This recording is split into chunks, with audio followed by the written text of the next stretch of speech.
So what is hypnobirthing? The course I teach is a full birth preparation course. Charlotte Robson, the Hypno-Birthing instructor. We go through physiology, what the body's doing during labour and birth. Birth partner is really important, how language affects how you feel. Demonstrations with balloons and Hello and welcome, Charlotte. Can you introduce yourself and tell us a bit about what you do? Yeah, so I'm Charlotte and I run Hello World Hypno-Birthing.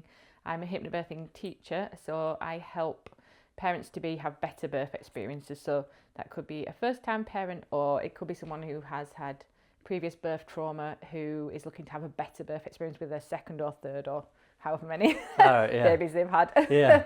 Yeah, that's what I do. Yeah, very good.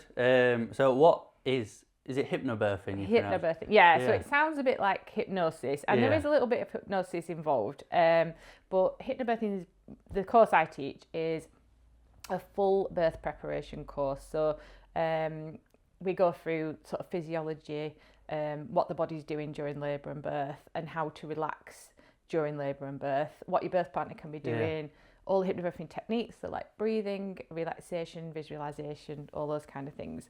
So it's a full birth prep course, and there is some hypnosis in there, but it's not like mind control. I'm not like Darren Brown or it's not like anyone like that.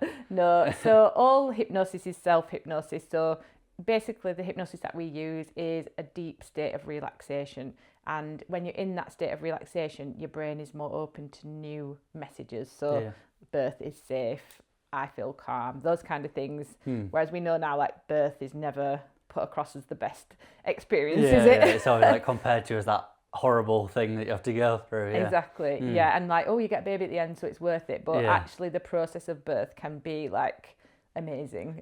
So right. Yeah. Very good. What are some of, so you talk about like breath work, that kind of thing. Yeah, all right, sounds good. So who is it for? Is it just for the woman in the relationship, or is it for the man as well? Do you work with them as a couple? Yeah, I work with both the birth person and the birth partner. So that could be a man and a woman. Sometimes it's same-sex couples as well. So I work with them.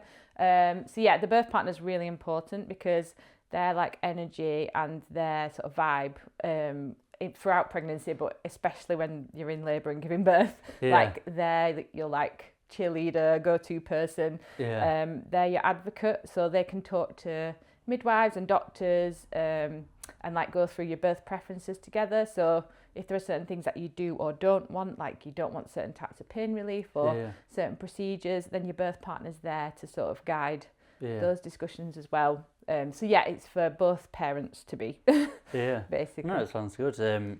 So do you do like sessions with them then? So do they come and see you, or is it online? So I do online and in person. So I've taught people all over the UK, but I mainly do teach in Skipton and couples in and around that area. So I do group courses, which is like usually around 4 couples that come to my clinic, which is at Skipton Therapy Centre, and we do a group course which is about 4 weeks long, so a session each week. And then once the course is finished, I sort of support them right up to when baby's born, because things can change. Sometimes babies do weird stuff. So. Definitely. Pop out early or something. Or like they'll be breech, which means that they're lying either across the uterus instead of head down, which they need to be head down to be born. All sorts can happen.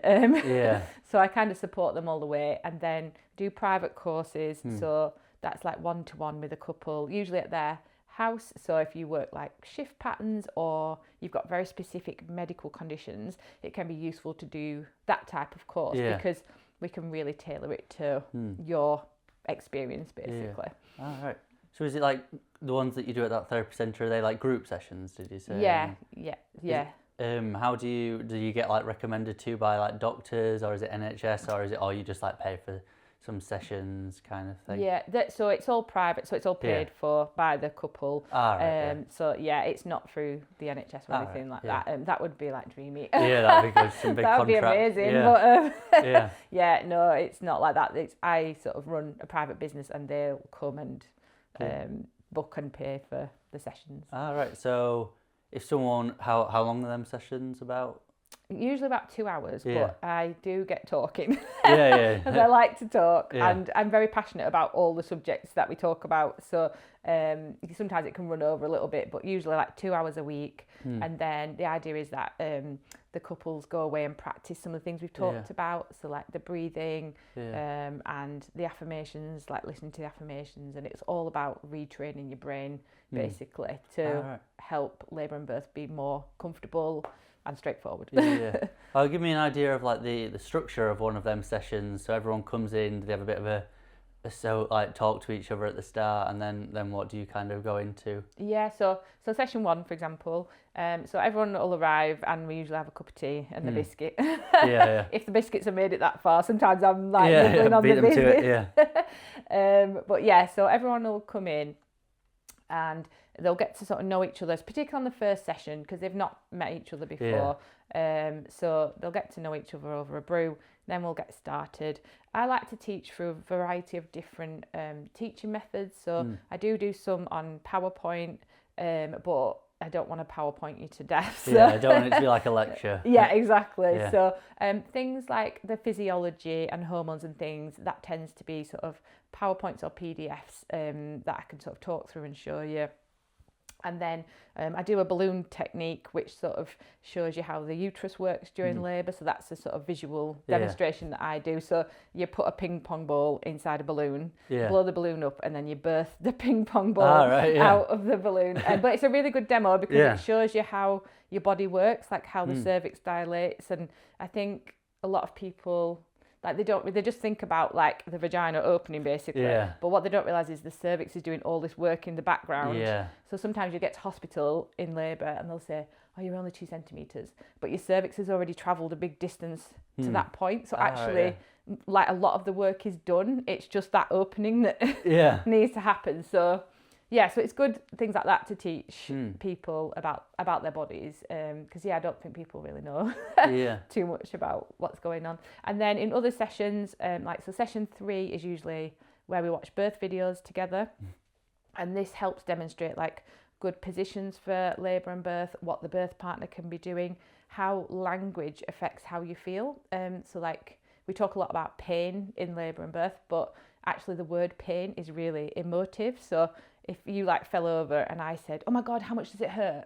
You would feel the hurt, you would feel pain. Because that's what you're focusing on in that situation. Exactly. Whereas if I said to you, how comfortable do you feel? It's a totally different conversation. Yeah, just reframing it, Yeah, so there's a lot with language and how we deal with language. So especially in a hospital environment, because if you say to a midwife or a doctor, I'm in pain, they will try and treat the pain. So they'll offer you pain relief. But a lot of the pain relief options in labour and birth will lead to different consequences. So, for example, like morphine is a really strong pain reliever and it will take the pain away, but it also makes you sleepy and it makes baby sleepy. Right. Does it get into them as well? Yeah, so it crosses what they call the placental wall. Yeah. It crosses over, so baby gets drowsy, you get drowsy, and you both need to be active for labour. Yeah. So it just will slow everything down and... Yeah, so people just need to know. So I do a lot on information, education, and informed decision making. So you don't have something thrown at you in labour and then you're like, I don't understand that. I'll just say yes because they're a doctor. Like hopefully once you've been on my course, you understand, right, this is what this means and this is what this means. And if I do this route, this is where it might go. Do you know what I mean? No, that's good. Yeah, so people... I mean, I suppose in that kind of situation, you don't want to be having to make decisions. You want it to have already made them decisions. So, I always say in labour is not the place for new information. Like, because you have to be so in the zone of your body. Like, literally, the person giving birth needs to not even be conscious of the outside world. Like, they need to be just in their own rhythm and really listening to their body and what their body's doing. So anything that's like, should we do this? Should we do that? It's like an interruption of that flow. So all the sessions are different, but they're mixed up with different teaching styles. So presentations, videos, demonstrations with balloons, and then a bit of whiteboard work. So when we do the visualization work, we tend to do it on a whiteboard, and then people shout things out of what their ideal birth looks like. And we start working on how to train the brain that that's how our birth's going to go, basically. Yeah. So it's a mix of everything, really. Yeah. No, it sounds really good. So the kind of like, I don't know what you'd call them, clients, customers. Yeah, clients. Clients. What does the typical client look like? Obviously, they probably vary a lot, all different kinds, but of people. But what's some like common traits that you see, kind of thing? So I get quite a lot of first-time parents because they're really nervous, and it makes sense because they've never done it before. So I tend to get a lot of first-time parents. I tend to get quite a lot of people who've been through fertility treatment and IVF. So not necessarily the full IVF journey. Some people have had different fertility sort of treatment. So I get them, and then second time or subsequent pregnancies tend to be people who've suffered birth trauma the first time, so they're trying to mend that at the same time. So that's the kind of thing. So I'd say like age-wise, they're usually like late 20s, sort of 30s. That's my kind of bracket. Just nice people who are invested in what they're doing. Having the best, making the most of that situation. And like they're all consciously aware that they need to connect the mind and body together. Do you know what I mean? To make it as best as they can. Really. And I suppose it can probably be quite nice for a lot of pregnant mothers getting to meet each other and talk about, they're all in the same boat. Getting to talk and about... the dads as well. Like, definitely. Do they usually come along to the sessions as well? Then? Oh yeah, they come. I ask that they come to every session if they can. So session 2 is the birth partner session, so we do like a whole session just on them. But I do ask they come to the other sessions because it's important that they understand what the body's doing so they can support their partner properly. And then things like the breathing techniques that we ask the birthing people to practice, I want the birth partner to practice with them so that they can get them back into that rhythm. So when you're in labour, there's a lot that adrenaline basically in your system, and adrenaline is not really good for birth. So it kind of like fights the hormone that we want to have in our bodies, which is oxytocin. So the birth partner can like look for signs of tension, like raised shoulders or like a tight jaw, and then they can help the birthing person use like relaxation techniques like the breathing, so they can help them get their breathing back into a good rhythm. So it's really important that they're there. Tell me a bit about like oxytocin. Okay. So there's a whole cocktail of hormones involved in labour and birth. So oxytocin is the main one. So it's called the love hormone. So it's basically what was involved when the baby was created in the first place. And it's what comes at the end as well. So oxytocin helps you bond with your baby. So when a baby's born, they try and get skin to skin, which is baby with nothing on and mum with nothing on the top, and them two together. So that kind of like brings the cortisol levels down for baby. So babies are quite stressed when they're born because they're like, they've just what is this? It's quite a process for them at the end of the day. So so oxytocin is a good hormone for bonding with baby and for stimulating your breast milk as well. But in labour and birth, oxytocin helps your muscles move like well together. So if you imagine like the uterus is like two sets of muscles, you've got like a horizontal layer and a vertical layer, and they're working in harmony to pull up, push down and open at the same time. Right. And it's a bit like if you didn't have oxytocin and you had adrenaline, it's a bit like trying to move your arm, your bicep and your tricep together when they're tense. And it's not comfortable or nice. So that's what adrenaline does to the uterus as well. So you've got these sort of rigid muscles that are trying to move together, but they're not able to. So, so that's why oxytocin is really important. It helps you relax and loosen up kind of thing. But you have to be relaxed to stimulate oxytocin. So it's a bit, it's like, and there's other hormones involved that help boost oxytocin as well. So like melatonin is one of the hormones involved in labour and birth, and that thrives in dark, quiet environments. And endorphins as well. So like you get when you do exercise or other things. So because it is probably quite the workout. It is, so things like endorphins and melatonin, and then relaxin as well, which helps your pelvis open up. These all help with oxytocin levels as well. So there's lots involved in big trying to hormone cocktail. Exactly. So would you say it's good for people who are having a C-section? Are they usually planned in advance, or does it depend on the? It really depends. So you can have a planned C-section. That usually, well, it's usually down to medical circumstances, or it could be because of a previous birth experience. So when I was pregnant with my second baby, I was booked in for a planned C-section because my first baby was born by a C-section. And I wasn't going to go through induction again. So I was like, right, I'll just have a planned C-section. But my daughter had other ideas. She came spontaneously she just came out by herself. Well, that's good. So you can use hypnobirthing for a C-section. So you do have planned C-sections, and then you have different stages of what they call unplanned C-sections. So you have an emergency, which is like immediate threat to the life of the baby or to the mum.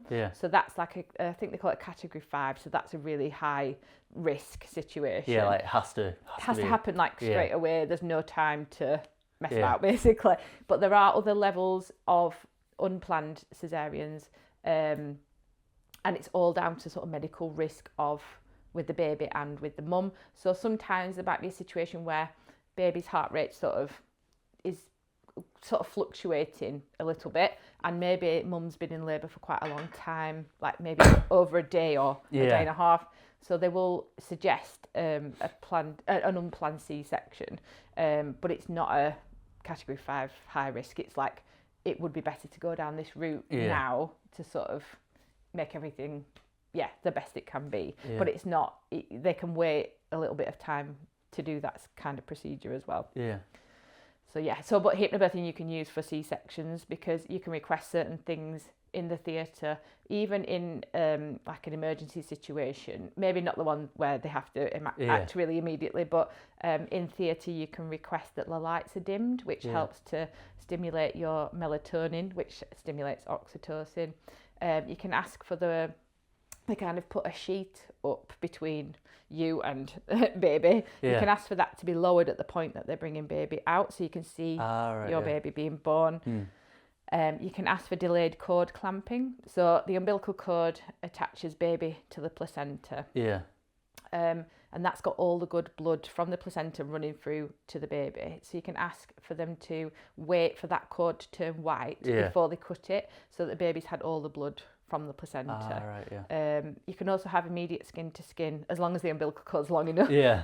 But when they're born by cesarean, you can ask for baby to be brought up onto your chest straight away. They're still attached. As long as, so with a cesarean, obviously they're cutting through several layers of muscles and things like that. So you need to make sure that the blood loss and everything like that is okay. But you can ask for these things to be done. So and your birth partner can be there. You can ask for music in the theatre setting as well. So there's lots of things you can... so it's definitely still valuable to someone going through that. Definitely. And like when you have a C-section, they'll either put in a spinal block or an epidural, which is like an injection at the bottom of your back to numb the bottom half of you. And to get that needle in the right place in your spine, you need to be relaxed. So you can use all your breathing techniques and your birth partner support and all that. So it's definitely worth doing it for any type of birth, I say. No, that's good. Right, so we're getting to what got you into becoming a hypnobirthing instructor? So I get this question a lot. Because I've not heard of it before, so it's... a lot of people are the same, really.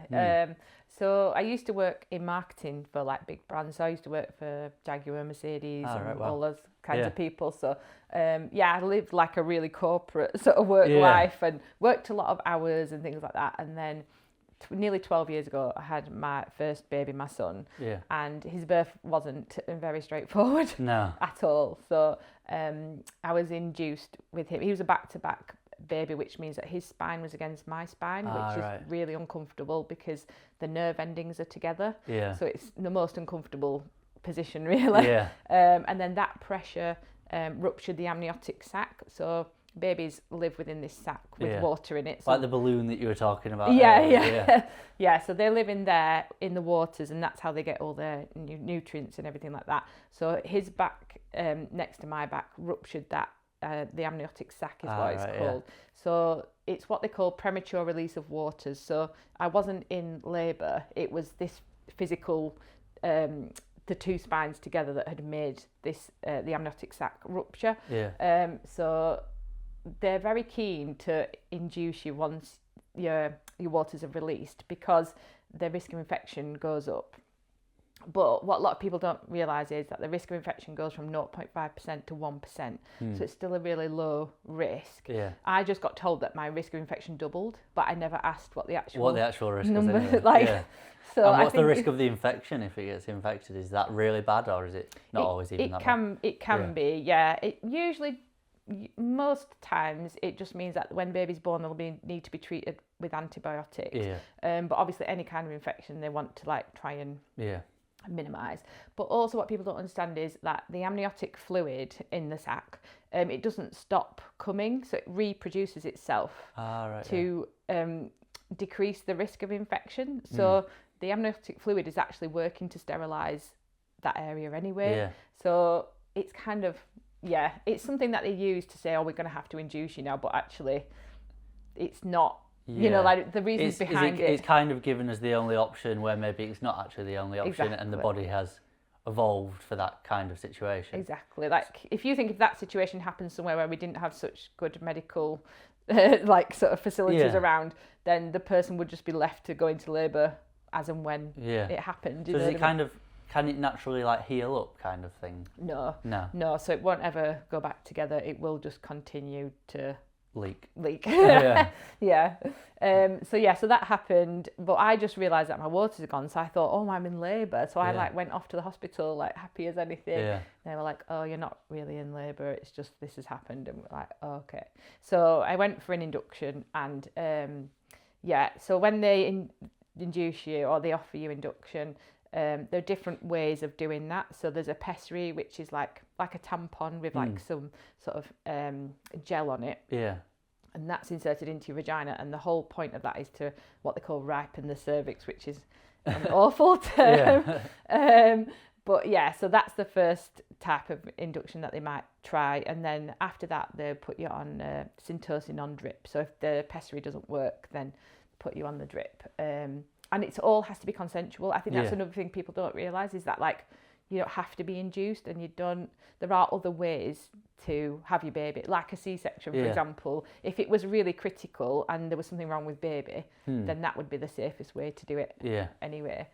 So I started on the drip, and my contractions went from nothing to like unreal. Like off the chart, very quickly. So I would say I was in a lot of pain, and I had morphine, and I went to sleep.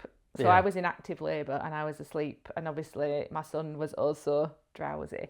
So his heart rate just went down. So they were like, oh, we need an emergency section. So we went and he was born by emergency section, wasn't breathing at birth, resuscitated, transferred to special care. So I was like, what? This is my first experience of birth. And I was just like, wow. I'm not doing that again. No, this is never happening again. Literally, we had that discussion, because my son was in special care for a while, and like seeing your baby in an incubator with wires and trying to feed him and all, and like you're surrounded by really poorly babies. Like it's traumatizing all the time.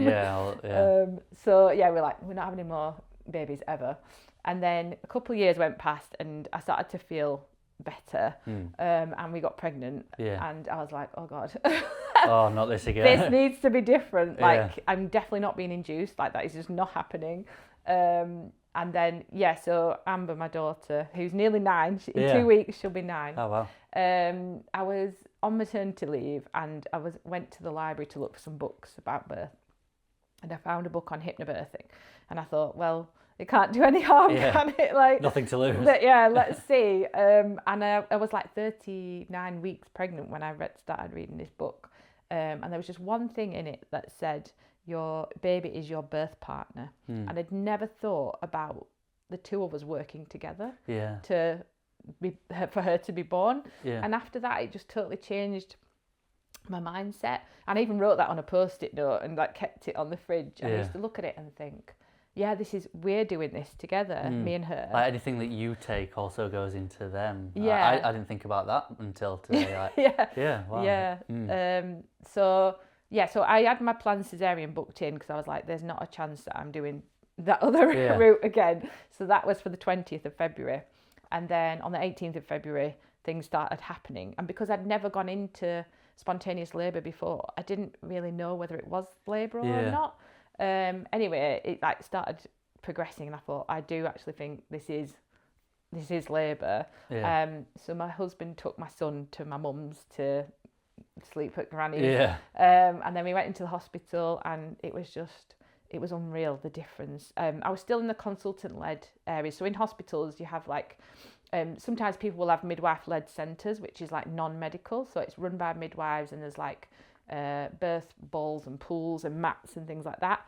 At Airedale Hospital, where I'd Amber, they have like the consultant-led rooms, which are very medical, and then they have the midwife rooms, which are pools and those kind of things. So I was in a consultant room with a bed and stuff, and she was born, and I just couldn't believe that I actually did that. Like after what had happened before, the fact that she was here and I did it. And so she was born at 8 o'clock at night, and I couldn't sleep. I was so like, oh my God, thank God, amazed. And there was an infection in my waters, so they did transfer us onto the ward, and I just stayed awake all night. Literally, I didn't go to sleep. She was sleeping, because babies do actually normally sleep after they're born because they're tired from what they've just been through. She slept the whole night, and I just literally sat on the edge of my bed just looking at her like, how did... Just amazed. Like, so then I was like, I want another baby. So we had our third baby. So I thought, well, if reading one book on hypnobirthing can make that big a difference, then a course like must be amazing. So I did the course that I teach in my third pregnancy in a private class. So the exact same one with the Calm Birth School and everything. And then I was told that because I've got caesarean scar tissue, I wouldn't be able to have a water birth because they can't measure your blood loss in the water. But I really wanted a water birth. So when I was in labour for the third time, we rang the hospital and we were like, oh, we'd like a water birth. So when we went in, the consultant-led rooms are to the left and the pool rooms are to the right. And I was thinking, don't go to the left, don't go to the left. And we went to the right, and I was like, oh my God. So do they just kind of make that decision on the day kind of thing? So they kind of take your lead. So the midwife was amazing, and she was like, look, you've delivered vaginally before. I don't see why it should be a problem. Your blood loss last time was like under 500 mils, which is fine. She's like, let's just get in the water and see how it goes. I honestly couldn't believe it. I was like, this is amazing. Like, this is what I've dreamt of from the first time. So so I had Megan in the water, which was just amazing. Like, and then we were discharged like the same day and all fine and like amazing. So I was like, I cannot keep this to myself. Like, this is not a thing. I need like, to preach it to the world. I need first-time parents to have a better experience. I need them to not make not mistakes, but make the uninformed choices that I made. I need them to make better choices. It's kind of like, it sounds really airy-fairy, but it's like my calling to the world. Like, it's my duty to make it better for everybody. And then, like, for second-time parents as well who've suffered previous birth trauma, I just want them to have a birth experience that like heals them a little bit. So that's why I teach, because I need people for them to have better birth experiences. And like, when I worked in my corporate job, I don't know, it was like fine, but it didn't make the world go round. Do you know what I mean? You kind of want something that you're really passionate about. So even when it is hard, you can still push through it, kind of thing. And like, the feedback I get is like, I couldn't have done this without you, and like, it made everything better. And especially like my like second or third or fourth time parents, like they've really like got something extra because they've healed part of themselves as well. And like, I think I was always meant to be self-employed, because whenever I was in jobs, I always felt like I was just like butting my head against the walls, like trying to make change. And now I work for myself, I'm just like... You're the decision maker, you can just go and do it. So it's kind of like, Charlotte, should we do this? Yeah, okay, Charlotte, let's do that.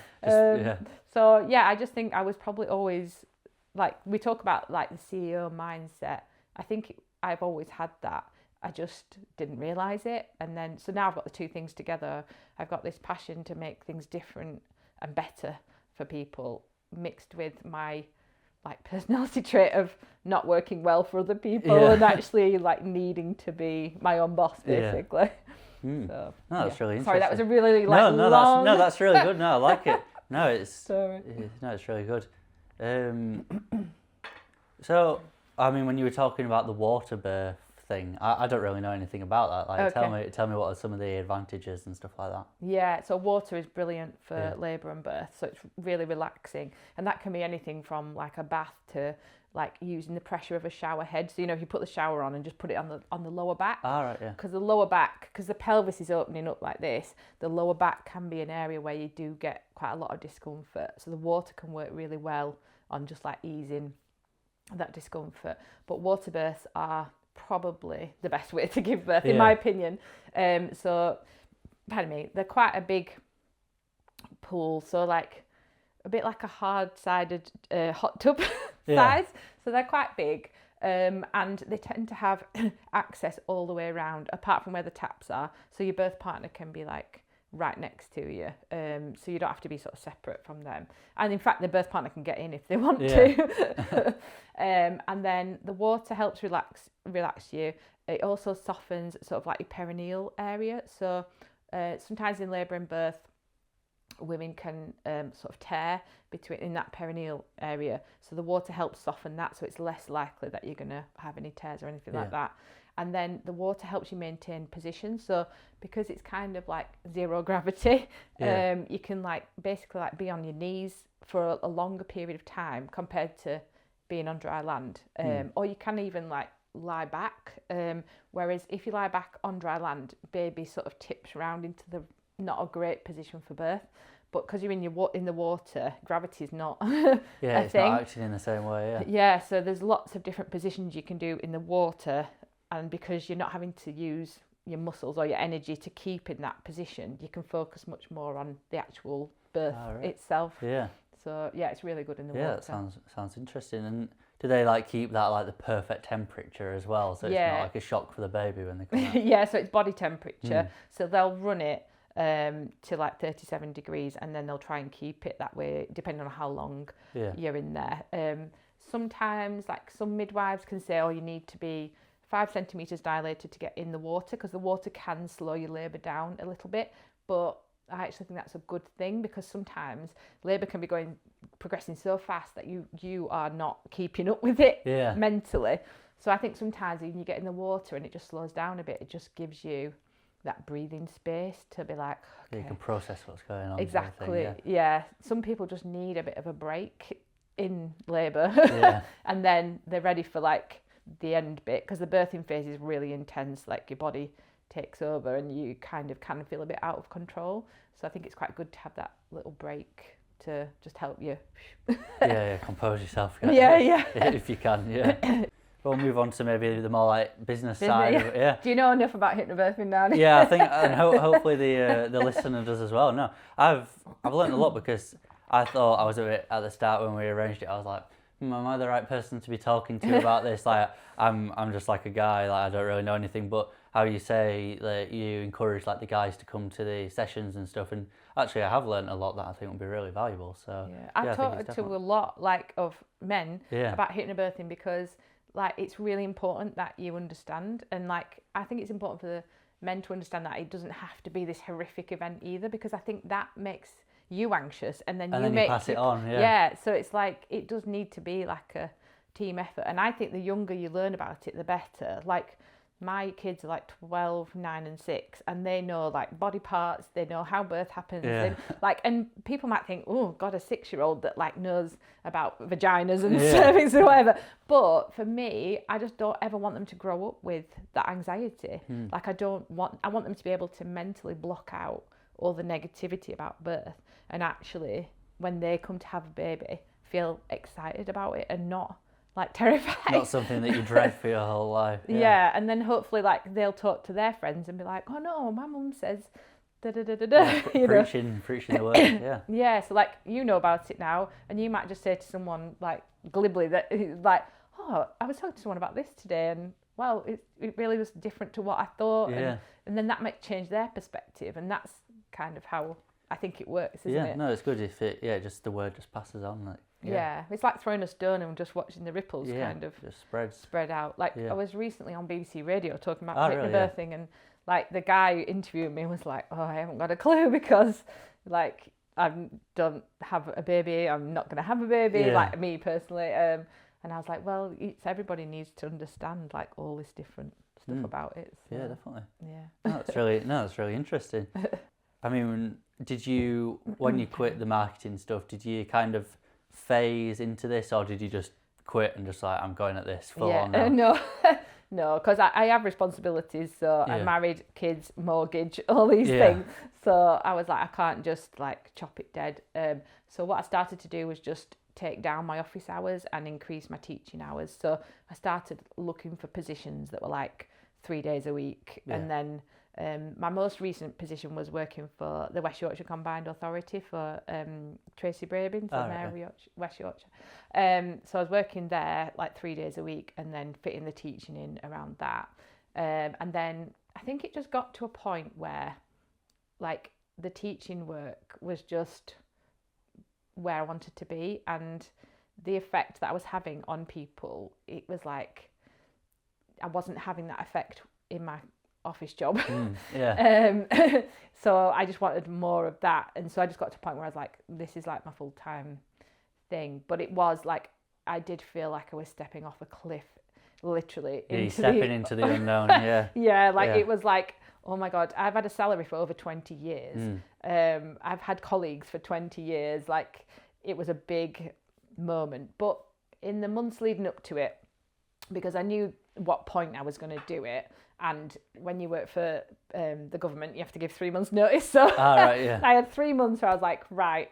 And definitely in those 3 months, there were points where I was like, maybe I should just not do this. Just like second thinking, yeah, it was very, very scary. But my husband's really supportive and like has always been like, you need to do this kind of thing. So yeah, in those 3 months, I sort of started looking at the things that I would miss if I didn't work in an office environment. So I started working out like how I could have contact with other people and not feel isolated. I definitely get that. Like working by myself, it's a bit like you don't have them colleagues, and maybe a meeting, it's a meeting, but also for your mind, it's a social like thing. And it breaks your day up as well. Like when you're running your whole day yourself, like when you work in an office, it's like, oh, I've got this meeting at 10 o'clock, and then we've got this and this, and then someone will ring you and the day kind of goes. And sometimes when you're self-employed, you're like, oh. You almost have to fill the day kind of thing. But I really like the fact that I'm not keeping my mouse pad active. Do you know what I mean? Oh, I've got to keep Teams on green. Like, none of my time is wasted anymore. It's like productive all the time and intentional. So sometimes, like, if I've been on my laptop a lot, I'll go out and do some flyering. You know, I'll stick my flyers through people's doors. And like, I'll do that in any weather just because it gets me out the house and like... It's like a productive walk. Do it. Yeah, exactly. And I have had clients from that as well. So it definitely works. But yeah, so I worked out in those 3 months what I was going to miss. And I think like colleagues was like the main one. So I've just worked out like how to do networking. So like I'm in a sort of circle of other female business owners, and like just having them like around, like, oh, should we get a coffee? Or like, oh, do you want to talk about your tax return? It's really good. And that's what I've used LinkedIn for a lot as well, you know, like just meeting other business people. Because LinkedIn isn't really like my main area for like attracting business. It's more about networking and making connections. And then I knew that I wouldn't want to be at home all the time either. So I've got like my office space at Skipton Therapy, so that like a few days a week I can be like out of the home environment as well, which is good. Because otherwise it's like, oh, I'll just put the washing on and I'll just make some lunch. Or so many distractions at home. So that's kind of like I figured it out, and then when I finished work at my office job, I was like, okay, this is the plan, here we go. But what I'm learning along the way is that like things change. So you might have an intention for the year, but that never actually happens. Yeah. So yeah, it's just trying to, pardon me, like deal with that sort of fluctuation or like change of path, but it's never a bad thing. It's just it's evolving, and there's not technically a plan kind of thing. No, there's a book called The Pathless Path, and it's like there's the path.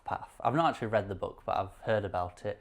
And the path is like you get a career. You kind of know what's going to happen. You're going to go up the career ladder. You'll get to a certain point. You'll retire. Yeah. But then there's the pathless path, which is like what we're kind of doing, having your own business, and you just really don't know what's going to happen. Like you just take work as it comes your way, and just you don't know how big the growth's going to be. You just take it as it comes, and usually it's a bit more of a high risk, high reward situation, but usually it is that. But I think some people are meant for that. Yeah. I know that I'm meant for that. Like sometimes the lack of certainty is hard because, you know, your income fluctuates all the time. Yeah. And then like January was like literally dead for me. I was like, oh my God. But it always is. Like January is always dead. So I'm like, I need to plan for January, for this sort of reset time. And just make the most of the time. You can do some marketing stuff and making some videos. So yeah. Yeah, and like I've got 3 children, so it's not like I have a lot to do. Do you know what I mean? Yeah. So it's all a learning path. But definitely that day, like I left my office job, I was thinking, oh my God. Yeah, it's definitely, so tell me about like some of the hurdles that you feel like you've had to overcome in, you know, doing stuff yourself now. Yeah. I think tax is a big one. Yeah. Like, so sorting my own accounts out, I was like not really ready for that. I think like there's so much, when you're employed, you don't realise the amount of stuff that is just sorted. That they actually do for you, yeah. Yeah. I'm like, oh my God, like I need to think about national insurance, and I need to think about a tax return, and I need to like keep proper accounts. And like when I first started, I definitely wasn't in the position to have an accountant. So it was like on me. Yeah, I'm in that situation now where I'm just trying to figure stuff out. Like I really don't know, but yeah. Yeah, but I think once you do it, it's not actually as bad. Like honestly, the online tax system makes no sense whatsoever. Like they speak in a different language, but I like Google stuff. Yeah. So they were like asking me questions about capital gains, blah blah blah, and I'm like, oh, I don't know what that means. Google. Yeah. So I think like that side of the business was like challenging to learn, and like I've sat through so many webinars, which I've just been like, the numbers are just not my like natural area of expertise. And maybe in time I'll have an accountant, but I feel like now that I can do it, I'm like... Yeah, and there's like apps now, like my online banking for the business one, that it kind of, well, so far it feels like it's made it easy, but when I actually come to do it, I don't know how easy it's going to be, but we'll see. Yeah. But I think looking for support, you know, like, so I've done loads of courses through the York and North Yorkshire Combined Authority, and because I used to work for a Combined Authority, and I kind of knew to look for them. Yeah. And they've done loads on like making tax digital and things like, and GDPR.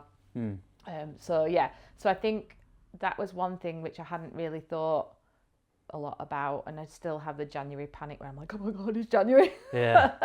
So this year I'm doing it before January. Like I'm so set on that. Yeah. And you find other people who can like help you as well. So yeah, I'd say that's one of them. And then for me, the fluctuation in income is like, because you can do like the same thing every month, like the same thing you always do. And some months, like November last year, it was bonkers. I literally couldn't take any more clients on. I was just like, I'm sorry, like I have no capacity. Yeah. And then like other months are just dead, and I'm like, yeah, it's weird. Like I think January is like, in so many industries, January is just dead. It's like everyone's spent up before Christmas, and then. I think it takes people a long time to get going. You know, like you think, oh, people like kickstart the year, but I don't think they do. No. But yeah, so like, because I go networking, I talk to a lot of other businesses, and they're like, oh no, it's the same for me. And these aren't people who do Hypno-Birthing, they do like lots of different things. So I think I'm learning how to structure that. And then I think, like we spoke about before, just the total like, not lack of direction, but like your direction is whatever you want it to be. Yeah, you set the path kind of thing, yeah. Yeah, so I think it's not so much, well, I think it's more of like a mind hurdle of like, okay, this is all on me now, like how do I take this forward? Like what is the right decision? And I think with that I've just learned to trust my gut, like literally. Yeah. Like, does it feel right? Yes. No. Okay, we'll keep doing it. that kind of way. And I sometimes do that with clients as well, because the way that I teach hypnobirthing is different to other hypnobirthing teachers, and sometimes it's just not a fit for people. And so I've kind of learnt that along the way as well. So yeah, but I think, hurdles wise, it's more of a mental thing than anything else. Yeah. Like, how do internal hurdles rather than external hurdles. Maybe. Yeah. Because I think like getting my office was like a bit of a happy accident. Like I met a hypnotherapist who has a space there, and she was like, "Oh, there's other spaces there. Why don't you come and see it?" And I was like, "Oh, okay then." But like, it wasn't the plan at that point to have like necessarily my own office space. So, yeah. And then I think another hurdle, which I kind of did expect, is like people's reaction on social media. So sometimes people aren't very kind, and they'll sort of comment like, what the hell is this? Yeah, kind of like, oh, hippie, blah, blah, blah. Yeah. And it's just, you've just got to take a step back and be like, okay, I need to reply to this comment, but I need to think about how to reply in a like productive way kind of thing, a proactive way. So I had one recently, which was this guy who was like, oh, what a load of nonsense. What will they think up of next? Never even heard of it. That was his thing.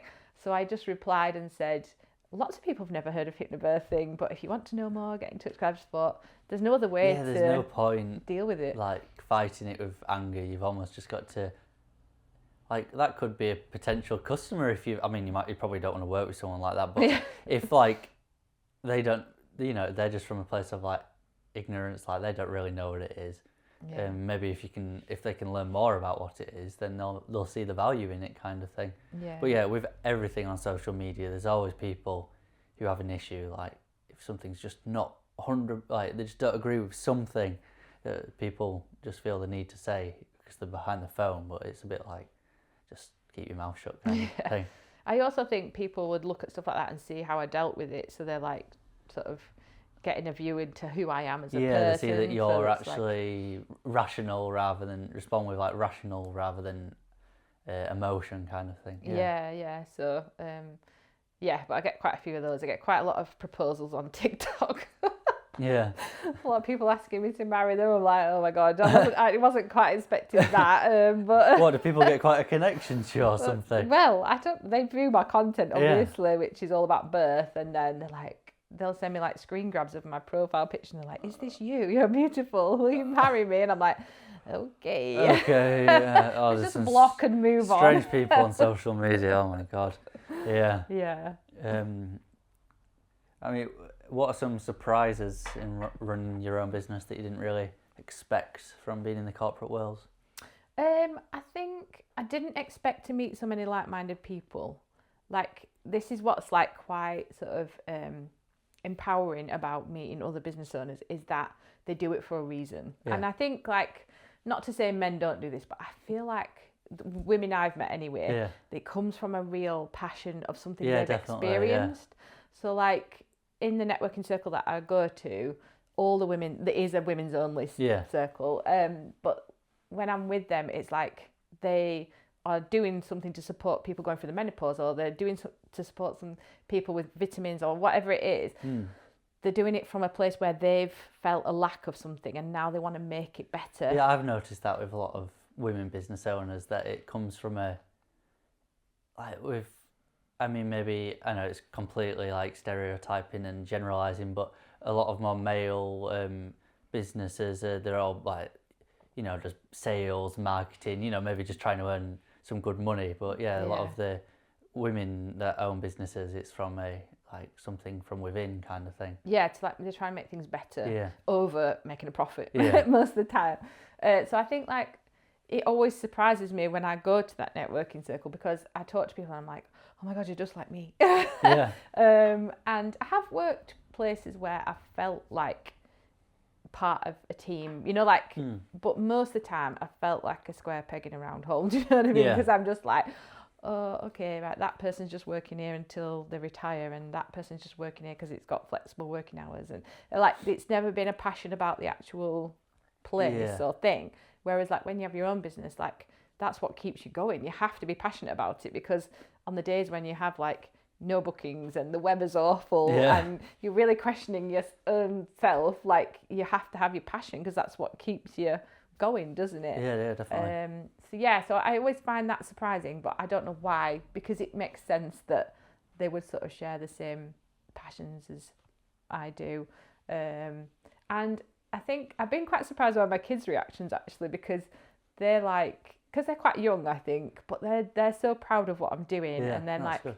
when I got my office, they were like, oh my God, like telling all the kids at school, like, Yeah. Mummy's got her own office and all this, like, and I wasn't like ready for that reaction, do you know what I mean? And like, my son, who's 12, follows me on TikTok, and Oh, he's got really? all his friends to follow me on TikTok. Oh, that's good. And they were like, All their mums will be following. Yeah. and then I was like, James, it's a lot of birth content, you know, like, Yeah. it's about giving birth. He's like, no, but you're going to be famous. Yeah. So I think I've been surprised by their sort of like engagement with it, and like, oh, my son will run off with one of my flyers. Like, if he sees someone pregnant in the street, he'll just grab a flyer and go and give it to him, and I'm like, sorry about that. No, that's probably a really actually effective way of getting like, because they probably like, they don't think that he's just going to be trying to sell them something. Yeah, You know, exactly. they just see a kid like, I mean, yeah, that's good. Yeah, and I think like for them it's really inspiring. Like, I didn't really want, when I've been like sat in an office job and I've hated it, and it's like, oh, it's Monday, like, I never want them to have that. Like, never. I want them to pursue something that lights them every day. Yeah. You know, and like, yeah, you'll have bad days, but generally, like, it's got to be something that has purpose. And I think by me doing it, it's showing them that, like, you can get a degree. I've got a business degree. Yeah. You can work in marketing for 20 odd years and then be like, do you know what, actually, this is where I'm at, and this is what my 100%. life's for, Yeah. kind of thing. And I really want them to follow that, whatever path that is. I don't mind, but I just want them to do something that makes them feel alive, you know? Yeah, 100%, because you spend so much of your time working. Like, you need to be, like, money just does not matter. As long as you can support people, like, you can see some job that's like, I don't want to say anything specifically, but someone's doing like a law degree and becomes a solicitor. They might be on a lot of money, but if they just don't enjoy their job, then what's the point? Yeah. So as long as you can do something that is enough to support you comfortably and not have to stress, then that's really the main thing, I think. Like, Yeah. And I do sometimes think that education is tailored to like get people in these jobs that are just not the thing. Do you know what I mean? It's kind of like, definitely. oh, well, you picked a degree in this, therefore you have to do a career in this, and then once you're in a career, well, you can't really change careers. Yeah, it's like that path thing. Like, once you pick this path, then you just have to follow this path. But really, it should encourage people to branch off and see what they're really into. I think people should be encouraged to follow their real passion and not, oh, I need to do this to live. Like, do you know what I mean? Yeah, definitely. Yeah. Like, don't live to work. Work because it supports the life that you're trying to build. And obviously there are things in the way of that, like people's you need circumstances money. and stuff. Yeah. But for my kids, I just want it to be like, right, find something. And also, like, in 10 years' time, if that's not still the thing, that's fine too. Yeah. Like, it doesn't have to be tunnel vision. This is it. Do you know what I mean? Yeah. Yeah, just look out for them opportunities and take on them opportunities as you see them. Yeah, and really really look inside yourself. Like, don't always look externally, because sometimes, like, we do that, don't we? Comparisonitis and like, oh, they're doing better than me, so I need to be doing this and this. But like, you're in your own race, aren't you? Like, this is your own life. As long as you know that you're trying your best, then that's exactly. Can't really be doing anything else. So Yeah, that's good.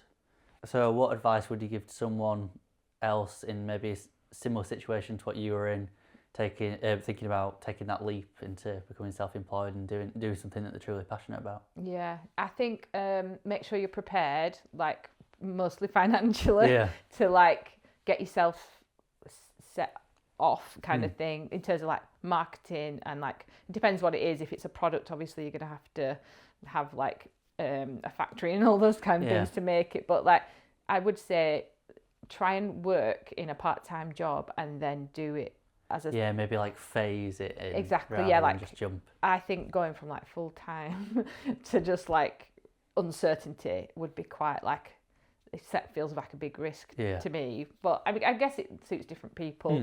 Mm. But yeah, I would say like maybe work part-time to a point where you think right now it's like I can take this forward. Yeah. Definitely build a community, whoever that is. It doesn't have to be networking, but you need other people who are self-employed, because people who are employed do not get it. Yeah.